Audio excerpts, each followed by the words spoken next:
You are listening to the Julie Parker Practice Success Podcast, where you discover management insights and strategies for your successful dental practice.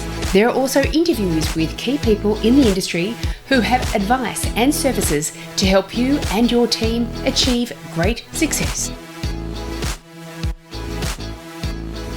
Welcome to this episode of the Julie Parker Practice Success Podcast, and I have another returning guest today.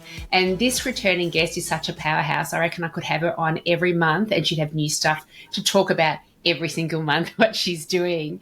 Welcome, Dr. Steph Mulcahy. Thank you. Thank you for having me on your show again. I'm very excited to be here. It's such a joy and pleasure. And just in the couple of minutes before we started recording, we're talking about all the different things that you're doing as well. And so you've got a dental practice in Broome, Western Australia. You took over that practice from a previous dentist, but you really did transform it. So before we launch into what today's topic is all about, give us a little bit of a rundown of what's led you to this point.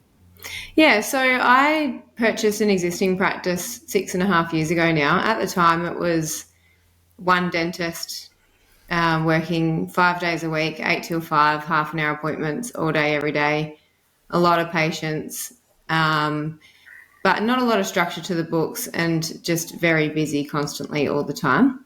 So when I joined, he stayed on. So there was two of us. So essentially it doubled capacity straight away.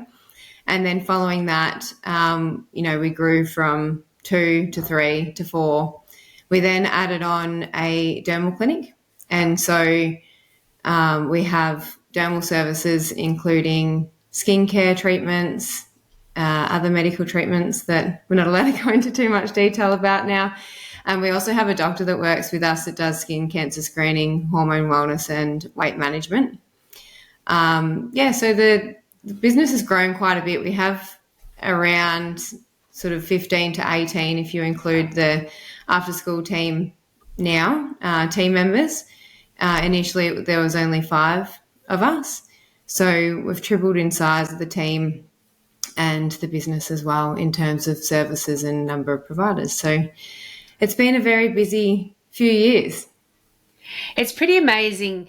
You know, I was just listening to a podcast yesterday, Dr. Jesse Green's podcast, The Savvy Dentist, and it was an old episode. I've just been listening to a few old episodes of the podcast I really enjoyed, just for episodes I may have missed. And Jeff Curry was somebody that was on speaking. Yes. And he is a business systems management entrepreneurial entity. He was wonderful to listen to. One of the things he said, you know, when you listen to things on podcasts and you go, oh, get out of town, that's magnificent. And he said he was working with a fish and chip shop owner, a Greek fish and chip shop owner. Yeah.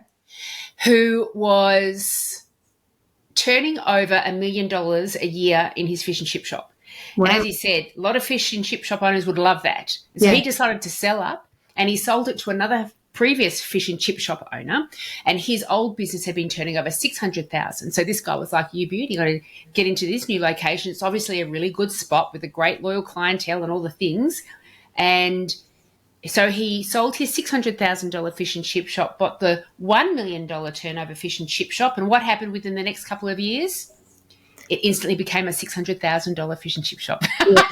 Yeah. Because he was doing the same things over and again. And this is what, I know it's kind of going off topic a little bit, but this is what I think about you, Steph. You do things differently. And it is I've seen it often as a consultant going into a dental practice that's just been purchased by a new owner.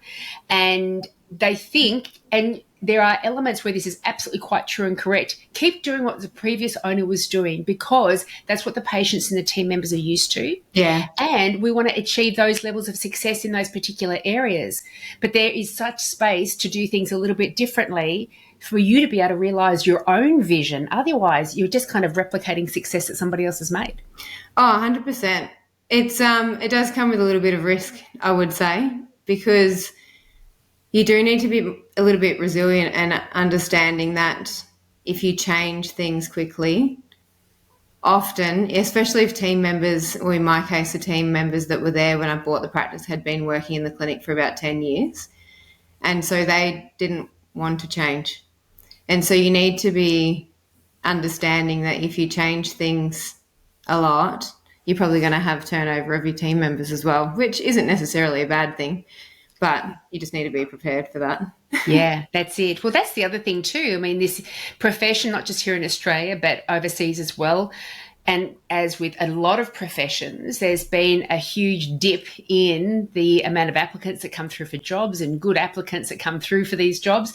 Have you found that recruiting for your growing practice has been a challenge, or is it you seem to be ahead of the rest in terms of really identifying who we want to work as part of this team, not just any person coming and fulfilling the shoes? Yeah, I would say prior to the last 1 year at least, it was quite difficult to attract the right team members.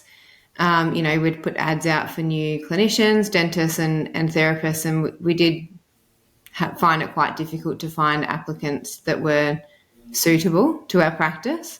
But I would say in the last 12 months, definitely that's improved. And I think a lot of it comes down to just really defining the role, defining the type of people that you want in your business, the type of people that have the same drive as you, have the same vision, they want to do well. Because if the business does well, everyone does well. Yeah. And so, you're able to look after your team a lot better if everyone's working towards the same goal rather than one person trying to push it and the others wanting the reward but not necessarily wanting to put in the effort. Yeah, that's it. I often liken it to a dating website. That we work, these people the people that work with us, they either share our vision or they don't. They either share our values or they don't. They've got such a direct impact on other team members, ourselves as business owners, but also the patients as well, that this is the time to become very specific about who we want, just like we would if we went on a dating website. We wouldn't go on a dating website and just say, I'm open to a date with anybody. Anybody can apply. Can you imagine what would come through? No parameters. So become really, really specific, and then you've got a strong chance of speaking the language that ideal partner, ideal team member out there is going to be able to relate with and contact, and then you're really going to try to make sure that you're building a strong team. Yeah, definitely. And you may get less applicants, but I'd say that they're higher quality. So we end up having more to choose from because they're more, the type of people that would be the right fit for the team. Yeah, that's it. And that would decrease turnover because they are a right fit. So it suits them as well. And that's where loyalty comes into it. Exactly. So this may lead into what we're focusing on today about how have you gone getting additional clinicians to come on board? Advertising, really. So, but just, advertising in different pages, different websites, recruiters, and really just getting out there, putting our brand out there. But something that I'm doing at the moment, which isn't necessarily for recruitment for our business, but it's just to show individuals, any clinicians, whether it be dentists, hygiene, therapists, or anyone that's interested medically, really, because let's be honest, the medical professionals can always learn more about dentistry as well. So we're hosting a retreat in September, so from the 5th to the 7th of September, and it's to showcase the opportunities that are available for those who are willing to step outside their comfort zone. Fantastic. And we were talking a little bit earlier, just very briefly, just about how it is traditionally a challenge to get people of within the medical profession to go rural. Mm-hmm. And so is this retreat really to say, well, these are all the wonderful benefits that you can enjoy if you did expand your scope out and go away from the city centres and go more rural? Yeah, and just open people's eyes to the opportunities that are available. A lot of people, it's kind of like if you decide that you want to buy a red car, then all of a sudden you see red cars everywhere. If you decide that you want to expand your scope, and, there's all these different ways that you can do that. But working rurally gives you a really big advantage over working metro for a few reasons. One is that there's less competition. Two is there's not a lot of support around physically. So I've been fairly lucky that I do have a very good network around me.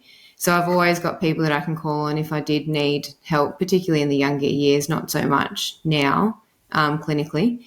But you need to be really resilient. But because of that, you learn to become a good dentist very quickly. And a lot of the clinical skills that I have now in my nearly 10 years of practice, some dentists will never get working metro because they have the option to refer all the time. So, That's a really good point. Yeah. and things like that, I do them. They're quite routine for me because there's no endodontists here. So you got to learn to do it. That's a really good point. It is a magnificent way of forcing you into a position where you are expanding your skills and becoming comfortable with the things that you may not have always enjoyed or felt a lowered level of kind of competency in, but it forces you into that further training ground after university. Yeah, definitely. And things like repairing dentures, it's not necessarily fun. It is an opportunity for revenue when you don't really have to spend a lot of time in the room, with the patient, because often they're passing through town and you might just need an impression or something like that. But you become a lot more resourceful and your skills are maintained. So the dentists that came, went through years, 10, 15, maybe even 20 years before we did, they knew how to do all this stuff that the younger dentists don't necessarily get taught. And I was lucky that the previous practice owner that I bought the clinic off, he stayed on for 3 years with me after I purchased the practice. And so I was able to learn a lot of those skills from him that I hadn't really learned very well at uni, and I probably would have never learned if I hadn't have put myself in that situation either. Yeah, I agree with. I started dental nursing, I think something like 38 years ago, and certainly the first few years of me being a dental assistant, the dentist did everything. There was hardly any referring out. Yes. And, the referral pads got dusty. The script pads got dusty as well. We do a lot of open and drains where nowadays there tends to be a lot of prescribing of antibiotics and all the things as well. But you're right. If a denture came in broken, they'd just fix it. If a Maryland broke apart, they tend to kind of patch it all back together again, and it would last for another few years. And so things have changed and evolved over the time, but dentists can be enormously resourceful. Oh, 100%. And, to be honest, we're probably slightly more proactive now than what they used to be back then. Things that some dentists would have patched up in the past, I wouldn't necessarily agree to do now, but definitely having the ability to be able to do that and choosing whether to or not is a different thing from not even having the option or the skills to know what's even available. It's funny, actually, I've had a dentist join us from New Zealand. She actually used to own her own practice for 10 years, very highly skilled. And I was telling her the other day about a patient. She was saying, this patient needs their tooth out, but they're on holidays and, we couldn't get a denture back in time because we do have to wait for the lab, unfortunately. That's one disadvantage. But, she can't go without a front tooth. And I was saying to her, what you can do actually, and this is for aesthetics only, really, it's not for function, so it's not ideal, but you can make a suck down, take the tooth out, put some composite or an acrylic tooth in the tooth that you've removed, and then at least they've got something there to maintain the space and for aesthetics until they get home. So there's always options that you can do if you have to take a tooth out, if it's highly infected or something like that. There is things that you can do to help the patient without just sending them to a specialist. Yeah, and that is good to hear that, because I think the striving for a perfect long-term result can prevent us from being able to think a little bit more creatively about, well, what if we just had the coming week we had to address at the moment, because then the lab's going to be returning the job and it's all going to be okay. What can we do now? What's open to us now if we haven't got the bar so high? Yes. And a lot of patients very happy for something compromised in the short term that will get them over the next few days, rather than feel like that they, they'd have to be walking around without a tooth just because of the fact that logistics don't work well. Yeah, exactly. And so, thinking outside the box and just be willing to be resourceful. I also actually just showed another dentist yesterday who's worked Metro up until recently about we have a sandblaster in our practice in the lab. And so if a crown comes off, or, you're having difficulty cementing a crown, you can clean the inside surface with that. And she was surprised about that too. She said, normally you just send it back to the lab and then you have to wait another 48 hours for it to come back and obviously pay a fee for that. Like, you can just do it here. Yeah, nice and resourceful. Send it away. I remember when I had my practice, my husband was a dental technician, and so I got to have a sneak peek into all these things that he would be able to help out. So it can make it enormously helpful. And so just to the side a little bit, you said that you have to wait for the lab, which is unfortunate. Do you have enough labs around you, or are they farther afield? No, we send ours to Perth, both dentures and crowns. Well, everything really, splints, mouth guards. We do make some mouth guards on site. The things that we can scan, they come back pretty quick. It's the post that slows things down more than the lab itself. And so if we can send a scan down, that reduces one way of the travel. So then we've just got to get it back, which speeds it up significantly. Sounds like a good opportunity for lab technicians as well. To have a more rural lifestyle, because when we're talking about attracting people away from metro into rural, there's some really obvious thoughts that come into my mind straight away. It does seem to be a environment where you may have a little bit more work-life balance in the terms of you're building really strong and I'm just assuming these things, so do correct me if I'm wrong, that because you've got a more localized community around you where businesses are really assisting each other be successful, there seems to be a stronger community feel. There seems to be less competition with what you mentioned before, fewer people around taking business away. So I imagine that you are more ahead booked than what you could have been possibly in Metro. Would that be accurate to say that as well? Yeah, I think so. And, we have a good relationship with the other clinics in town as well, because there is enough work for everyone. You don't need to be super competitive. We all have our slightly different vision and point of difference. And so people go to different practices for different reasons, and that's fine because there's enough patients to fill, all of the practices that are here. So we have different equipment that the others don't have, so they'll refer across to us, for cone beams, or we also have an orthodontist that works in our practice. So again, they send patients across for that.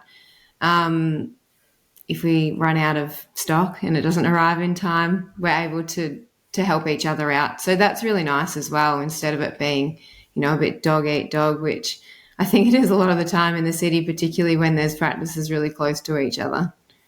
Yeah, I remember when I had my practice, I was speaking to one of the people further down the road, and he said, I set up practice here at a time where the dentists would cross the road to have a chat with each other if they're seeing the other one walking down the road while they're walking down for lunch or whatever. And nowadays, he said, a dentist will be walking on the same side of the road and actually cross the road to get away from me. So it's a completely different sense. And you're right, it doesn't need to be, I don't think anywhere it needs to be super competitive. No. I mean, if we just concentrate on trying to get as much of the Australian population maintaining their oral health and coming to the dentist is part of it, then everyone wins more. Oh, definitely. And I think, as I said, people go to different providers because they like them. And so, you would attract a different patient base to what I would attract for different reasons. And no two people are the same. So you're not always going to gel or attract the same types of people either. That's it. Yeah, just look after yourself and focus on what you're doing, and you'll be wildly successful rather than just losing any energy worrying about what everyone else is doing. Yeah. So with your retreat, it's focusing on not just dental, but dental, medical, and other health related services. Is that correct? It can be. So it Tell me is more. mostly dental, but some of the speakers aren't specifically dental specific. Yeah. So the thing about this as well, the reason why it's different to many other conferences out there is, well, I guess it's in the title. It's a retreat. So it's a bit of a mix between relaxing and networking, showcasing some of the things or the activities that we do when we live rurally, as well as learning, of course. And so, we've all done it. We go to conferences, we learn all day from 8 till 5. Then you have a networking event at the end, and then you're exhausted, and then you've got to get up really early, do it again. We often, fly in late on one side and out late on the other. And so it's just a bit of a whirlwind, and the amount of information that you retain is usually not as much as what it could be. So this allows you to relax, unwind, get some sun, because we all know it's been quite a horrible winter for the lower half of Australia. And yeah, just get to know other professionals, the speakers, as well as other attendees, and have a beautiful dinner, have a sunset cruise on the ocean, maybe see some whales, Wow. all that amazing things, as well as learning. So get the best of both worlds. What a beautiful way to learn. Yeah. Crazy. And so it's over 2 days. Sorry, 3 days, 5, 6, and 7. The fifth is a sundowner meet and greet. So just sunset drinks. So really conference wise or retreat wise, it's the 6th and the 7th, or activities, I suppose. So it'd be fantastic to fly in on the Friday, unless you want to make a trip out of it. Of course, you can stay for longer, but fly in on the Friday, be there ready for the evening or late afternoon for some sundowner drinks, and then conference starts Saturday morning. Again, we have an event Saturday evening, then Sunday, and just after lunch, the official retreat, I guess, the learning side of things stops, and then that's when we all go on the sunset cruise to wind down together and finish on a beautiful note. How beautiful is that? And so if you were an attendee wanting to come along, who's it ideal for?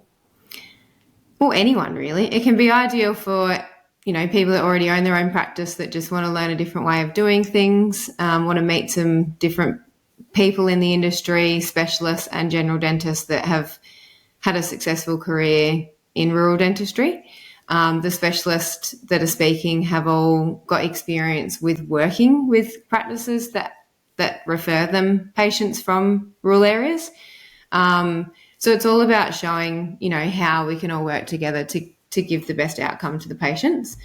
So that's, the practice owners, associate dentists as well, even if you're, again, happy in the practice that you're in, just an opportunity to learn and network. If you're thinking that there could be something more for you, you're quite ambitious, you want to learn you've got a goal and you want to get there quickly. Those types of people, for people that have thought about it, not too sure, just want to see what it's all about.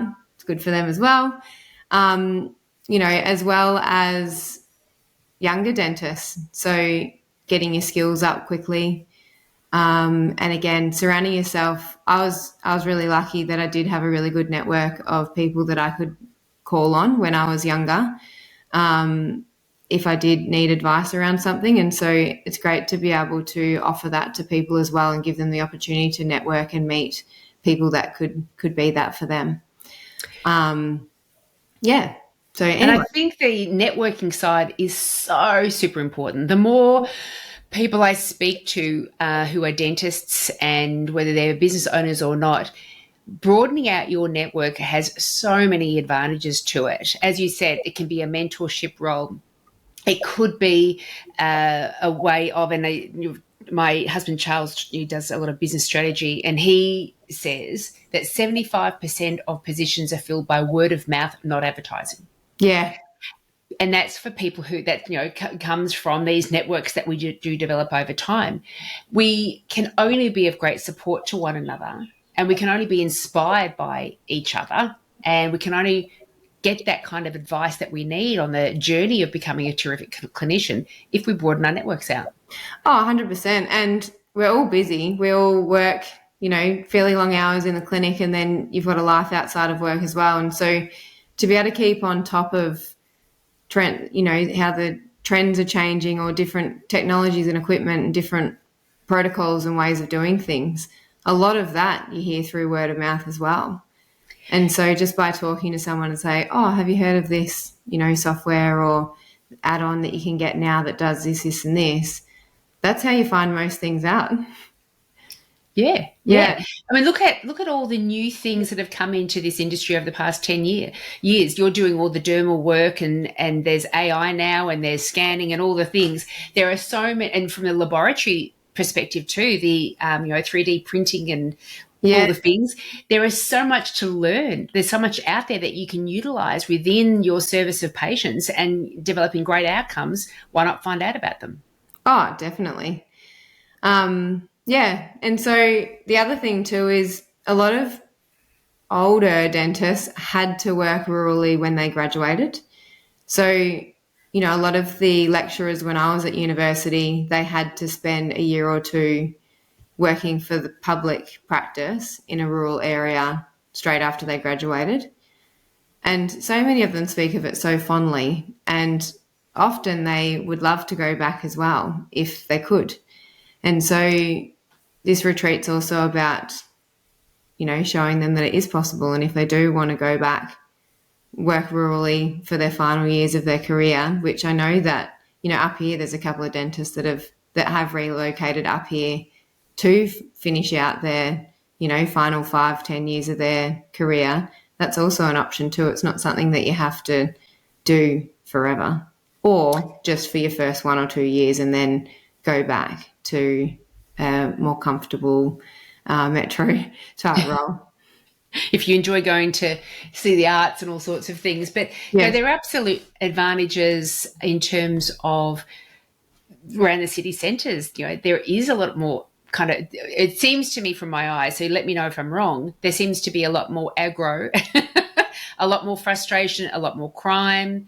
There seems to be the crime that used to be kind of kept in certain hubs down here in Melbourne that's expanding out, and there are areas that used to be pretty crime-free that people have to start to become very conscious of as well. And when we're talking about raising children in an environment where they can have that element of freedom of just running out the front door and not coming back for a few hours after playtime with friends and stuff like that, I imagine all of that's more straightforward in a rural area. Am I right there? I would assume so. I guess it depends where you are, but I think the biggest advantage is, a lot of people. And so, I don't have children, but if I did and they were playing somewhere, the chances of, if they were doing something they shouldn't be, that someone I know would see it and tell me, are pretty high. And so I guess from that perspective, there's a lot more people looking out for each other.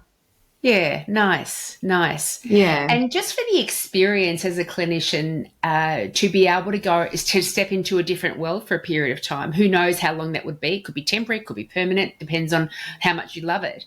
But to be able to give yourself that additional length of experience, different scope of work that you'd end up doing, it can only benefit your career. Oh, definitely. And if you can upskill and learn to do a lot of things that you previously would have referred out, imagine how much revenue and, extra patients that you can see within your practice without just referring away. A lot of dentists now don't do any dentures. They don't do any molar endo. Some don't do root canals either. Yeah, I'm coming across more and more that don't do root canals. Yeah, I interviewed someone recently that would extirpate but not complete it. And, in my opinion, I just said, well, if you've extirpated it, you may as well finish it. Finish it off, yeah. Another 1 to 2 appointments that you're missing out on, or you refer across to another dentist in the practice, and then that patient's probably going to stay with that next provider. So you're always, turning over your patient load. So if you don't have to do that, if you're able to help them out, then that's better for both parties as well, more consistency for the patient and more opportunity for the clinician. And expanding your services out, it's like an insurance over your future income, that no matter what the fluctuations, the global trends, all the things that are going on, if money becomes really scarce, there's a section of dentistry that continues on regardless. They may not be getting cosmetic work done anymore, but they're certainly still getting root canals, they're still getting denture work and other bits and pieces. And then when things are more flush again, then we're moving back into implant, cosmetics and other bits and pieces as well. So you're really kind of ensuring that you've got a lifelong income coming into you when you've got so many different services that you can make sure that you're proficient in. Oh, definitely. And it keeps a little bit more exciting. Like, surely it gets boring just doing comprehensive exams, cleans and fillings all day. Yeah, that's it. That's it. Yeah. And for the whole team as well. And the whole team become, when they're involved in, it's a more varied day for everyone. Definitely. Fantastic. So with your retreat, is there a website that you're sending people off to for it? Yes. So you can purchase your tickets through an Eventbrite site. I'll send you the link so you can attach it to the show notes. Beautiful. You can jump on there, get your ticket on there. There is an option for accommodation as well. So then it's at the same resort that the conference is held at. It is quite an intimate retreat, so maximum of 40 attendees. So it will be kept at that and kept intimate for the whole thing, to allow for that networking and the really strong connections to be able to be built, and as well as be able to enjoy the activities. There's maximum numbers on some of them, so we didn't want certain people to miss out. I strongly recommend to grab some friends, come up as a group and enjoy a weekend away, a tax-deductible holiday, bit of sunshine, and a great... And CPD points. CPD points, definitely. Beautiful. Well, it certainly sounds like a fantastic environment that you're creating. I recently spoke at an event where they had a strict cap on the number of people that were attending, and it makes a big difference. It is more intimate. You do get to know each other in a beautiful way, and you do develop these relationships that you're going to be in connection with people ongoing. And so I applaud you for that as well. And it allows you to be able to create these sort of whale watching experiences too, because how could you possibly cater that for 150 people? It'd be difficult to do that. So well done on that. And it's the start of the month.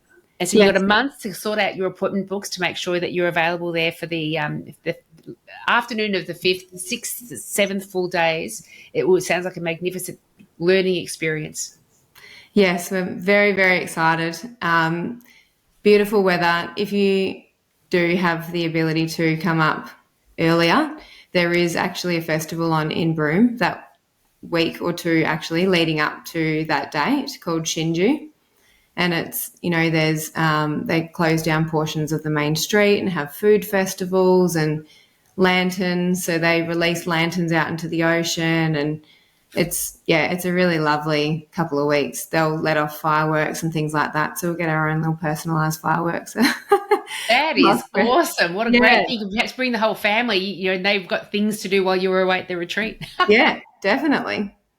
Yeah. Oh, that is absolutely fantastic. Anything else you want to mention before we sign off? No, I don't think so. I think just be willing to step outside your comfort zone and, that's my favourite quote. Step outside your comfort zone. That's where the magic happens. Oh, it certainly does. Well, thank you, Steph. It's been an absolute joy, and I look forward to next time that you're on so we can talk further about all the changes you're making to your practice. Amazing. Thank you for having me. If you enjoyed this podcast, then I encourage you to head over to Amina and my website, dentalbusinessmastery.com.au. You will find all the information that you need if you would like to gain our assistance in helping you and your team achieve great success. If you would like to find out more, you can also email us directly at info@dentalbusinessmastery.com.au. Thanks so much for listening.